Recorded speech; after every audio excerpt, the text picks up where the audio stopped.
Nature égale futur. Bon appétit les termites.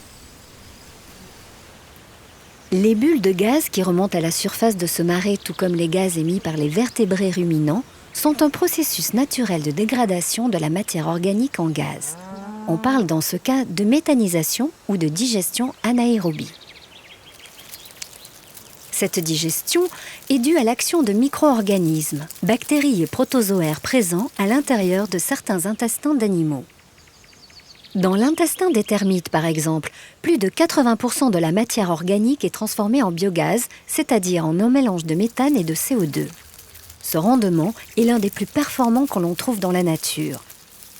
Ne pourrait-on pas alors demain produire du gaz naturel aussi bien que les termites ?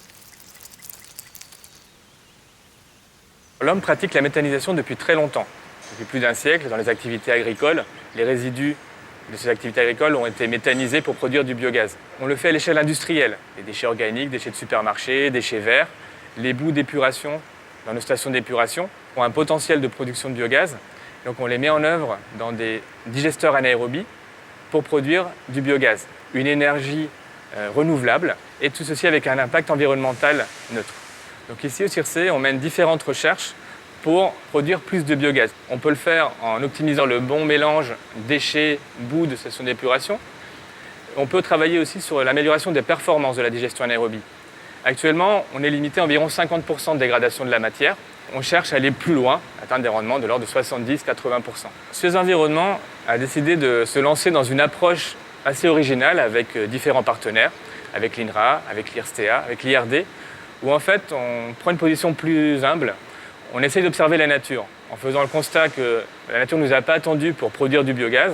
Beaucoup d'organismes sont capables de produire ce biogaz de manière plus optimale que ce qu'on le fait dans nos procédés industriels. Ces chercheurs ont étudié le tube digestif de plus de 190 organismes afin d'en reproduire les différentes étapes.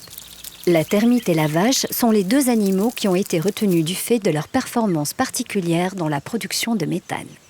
La termite est un des organismes qui produit le plus de méthane au monde, et à partir de matières difficiles à dégrader, des matières lignocellulosiques. Et la vache a aussi un processus intéressant de digestion, la rumination, qui permet de digérer en quelque sorte la matière plusieurs fois. Une première approche a consisté à étudier le tube digestif des termites et à le décomposer en différentes étapes. Nous les avons testés dans différentes cuves à l'échelle laboratoire, dans des réacteurs anaérobies et avec différentes étapes de pré-traitement. Et en combinant ces différentes étapes, nous avons mesuré de manière précise la quantité de biogaz généré. Une deuxième approche a été d'étudier les bactéries présentes dans les tubes digestifs des termites, puisque ce sont elles qui produisent le biogaz.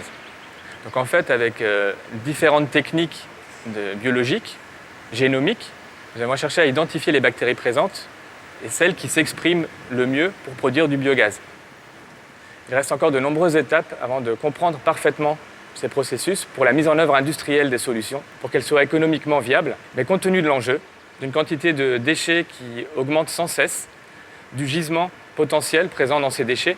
Si on prend l'exemple de Suez Environnement et des 80 digesteurs que nous exploitons, c'est un potentiel de production d'énergie équivalent à un réacteur nucléaire. Dans un monde qui produit de plus en plus de déchets, une méthanisation plus performante inspirée de la nature représente l'une des solutions les mieux adaptées à la préservation de notre environnement.